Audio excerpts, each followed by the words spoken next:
গোপন অপারেশনে ডেভিড হান্টের শীর্ষ নেতা নারায়ণগঞ্জ ৪ আসনের সাবেক সংসদ সদস্য শামীম ওসমানকে আটক করেছে সেনাবাহিনী। এবং সর্বশেষ জানাবো, জাতীয় নির্বাচনকে প্রভাবিত করতে ভিন্ন নামে ভিন্ন চেহারায় বাংলাদেশে প্রবেশ করেছে ভারতের গোয়েন্দা সংস্থার র এর একদল অপারেটিভ। এতক্ষণ শুনছিলেন সংবাদ শিরোনাম, এখন থাকছে বিস্তারিত। আওয়ামী লীগ সরকার ক্ষমতায় থাকা অবস্থায় নারায়ণগঞ্জে একচ্ছত্র আধিপত্য বিস্তার করেছিলেন নারায়ণগঞ্জ ৪ আসনের সাবেক সংসদ সদস্য শামীম ওসমান। সর্বমহলেই তার একচ্ছত্র নিয়ন্ত্রণ থাকত। যে কেউ তার মতের বাইরে গেলেই তাকে নানাভাবে হুমকি ধামকির শিকার হতে হতো। নিজ দলীয় নেতাকর্মী থেকে শুরু করে প্রশাসনের কর্মকর্তারাও তার হয়রানি থেকে মুক্তি পেতেন না। ১৯৮১ সালে সরকারি তোলারাম কলেজের ভিপি নির্বাচিত হওয়া থেকেই ছাত্র রাজনীতিতে নাম আসে শামীম ওসমানের। এরপর ১৯৯৬ সালে প্রথমবারের মতো জাতীয় সংসদ নির্বাচনে অংশগ্রহণ করেন তিনি। আর নির্বাচিত হওয়ার পর থেকেই নারায়ণগঞ্জের স্থানীয় প্রশাসন থেকে শুরু করে পুরো নারায়ণগঞ্জ ছিল তার নিয়ন্ত্রণে। শেখ হাসিনার প্রশ্রয়ে নারায়ণগঞ্জে এ সময় তার অনুগতরা হয়ে ওঠেন এ জেলার হর্তাকর্তা। ওই সময় শামীম ওসমান বা তার অনুসারীদের বিরুদ্ধে নারায়ণগঞ্জে কথা বলার মতো সাহস খুব কম মানুষই দেখাতে পেরেছেন। তবে এই তথাকথিত সাহসী শামীম ওসমান ২০০১ সালের নির্বাচনে আওয়ামী লীগের ভরাডুবির পর বোরকা পরিধান করে বর্ডার পার হয়ে ভারতে চলে যান, যেখানে থেকে পরবর্তীতে তিনি চলে যান কানাডায়। এরপর দীর্ঘ সময় তার কোনো হদিশ পাওয়া যায়নি। ২০০৬ সালে তিনি দেশে ফিরে এসে নারায়ণগঞ্জের রাজনৈতিক অঙ্গনে পুনরায় আবির্ভূত হলেও ২০০৭ সালের 1/11-এর পথ পরিবর্তনের আগের দিন তিনি দেশ ত্যাগ করেন। তিনি দেশে ফিরে আসেন ২০০৯ সালের এপ্রিল মাসে আওয়ামী লীগ ক্ষমতা গ্রহণের পর। ২০১১ সালে নারায়ণগঞ্জের মেয়র নির্বাচনে তিনি প্রতিদ্বন্দ্বিতা করেন, কিন্তু ততদিনে মাঠে নতুন খেলোয়াড় হিসেবে আবির্ভূত হন সেলিনা হায়াত আইভী। আইভীর কাছে শামীম ওসমানকে বিশাল ব্যবধানে পরাজিত হতে হয়। ২০১৪ সালের নির্বাচনে প্রয়াত অভিনেত্রী সারা বেগম কবরীকে বাদ দিয়ে আওয়ামী লীগ সরকার নারায়ণগঞ্জ ৪ আসনে এই বিতর্কিত শামীম ওসমানকেই মনোনয়ন দিয়েছিলেন। ১/১১-এর পরিবর্তনের পর ফখরুদ্দিন ও মঈনুদ্দিনের সরকার দুর্নীতিবাজদের তালিকা করতে নির্দেশ দিয়েছিল দুর্নীতি দমন কমিশন বা দুদককে। ওই সময় দুদক ঘোষিত শীর্ষ ৫০ দুর্নীতিবাজের মাঝে ৯ নম্বরে ছিলেন শামীম ওসমান। গ্রেপ্তারি পরোয়ানাও জারি হয়েছিল তার বিরুদ্ধে, কিন্তু বিদেশে পলাতক থাকায় তাকে সে সময় গ্রেপ্তার করা যায়নি। আদালত সে সময় শামীম ওসমানের অস্থাবর সম্পত্তি হকের নির্দেশ দিয়েছিল। নারায়ণগঞ্জের টানবাজার পতিতাপল্লী উচ্ছেদ করে ক্ষতিগ্রস্তদের পুনর্বাসন করতে সরকারের বরাদ্দের ২ কোটি টাকার পুরোটাই আত্মসাৎ করেছিলেন শামীম ওসমান। পতিতাদের পুনর্বাসন না করাতে সেসব পতিতা এবং তাদের বংশধরেরা এখন নারায়ণগঞ্জ ছাড়িয়ে পার্শ্ববর্তী শহরেও এই নিষিদ্ধ পেশার বিস্তার ঘটেছে। নারায়ণগঞ্জে বেসিক শিল্প এলাকা সহ নারায়ণগঞ্জের অন্যান্য এলাকার গার্মেন্টসের ঝুট ব্যবসা শামীম ওসমান নিয়ন্ত্রণ করতেন।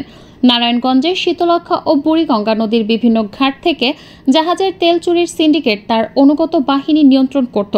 তাছাড়া ফুটপাত দখল করে হকারদের কাছ থেকে চাঁদা আদায়, বাস এবং পরিবহন থেকে চাঁদা আদায় ইত্যাদি নানা সিন্ডিকেট শামীম ওসমানের প্রত্যক্ষ নির্দেশে নিয়ন্ত্রিত হতো।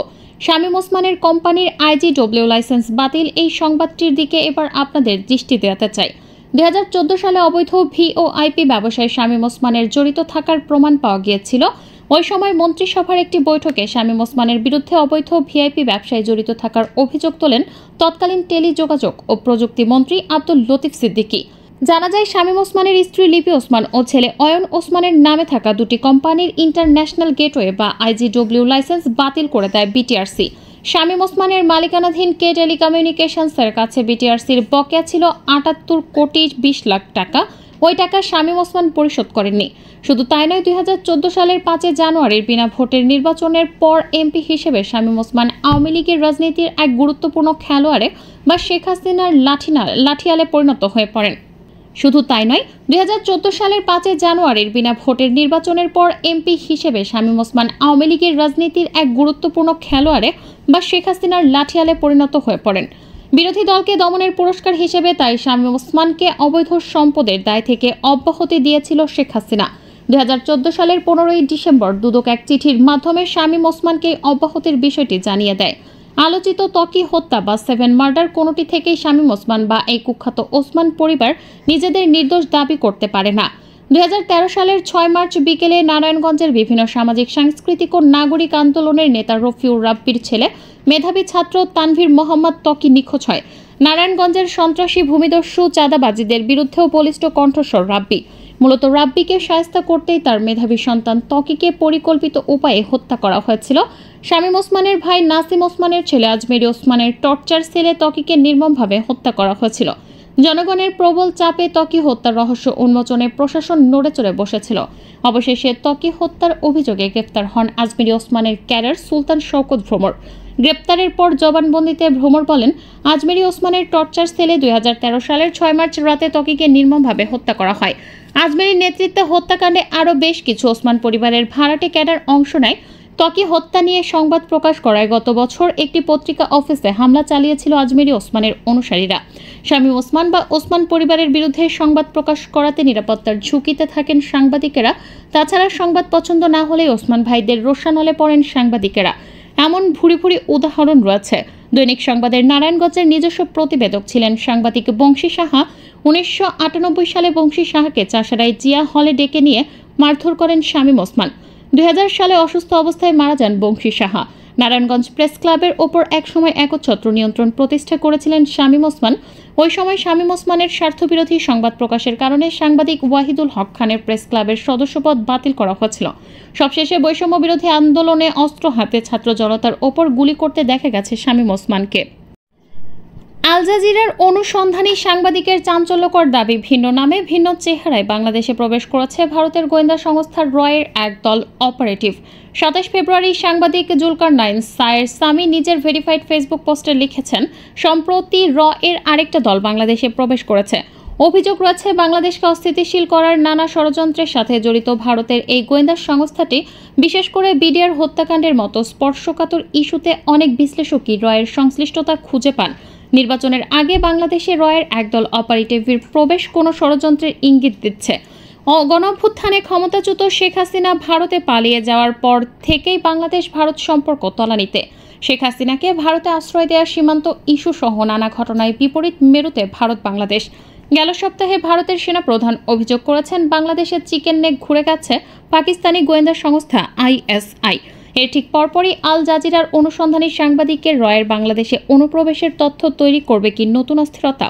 শুধু এবার না, এর আগে 24শে জানুয়ারি 2025 সাংবাদিক জুলকারনাইন সায়ের এক পোস্টে দাবি করেছিলেন, ভারতীয় হাই কমিশনের ব্যবস্থাপনায় 2024 সালের 6 নভেম্বর রয়ের 2 শীর্ষ কর্মকর্তা অশোক কুমার সিনহা ও কঞ্জক তাসিকি খাম্পা ঢাকায় এসেছিলেন।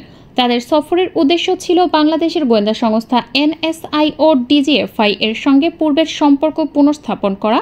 সায়েরের দাবি অনুযায়ী ওই সফরে কর্মকর্তারা আশানুরূপ সাড়া না পেয়ে হতাশ হন এবং বাংলাদেশে তাদের গোপন নেটওয়ার্ক নিষ্ক্রিয় করার পরামর্শ পান। হাসিনা সরকারের আমলে বাংলাদেশে রয়ের নানা অপারেশন নিয়ে রয়েছে নানা অভিযোগ। শেখ হাসিনার পতনের পর ভারতীয় গোয়েন্দা সংস্থা স্কন সহ নানা ইস্যুতে বাংলাদেশকে অস্থিতিশীল করতে চেয়েছে এমন অভিযোগ করেছে ছাত্র সমন্বয়কেরা।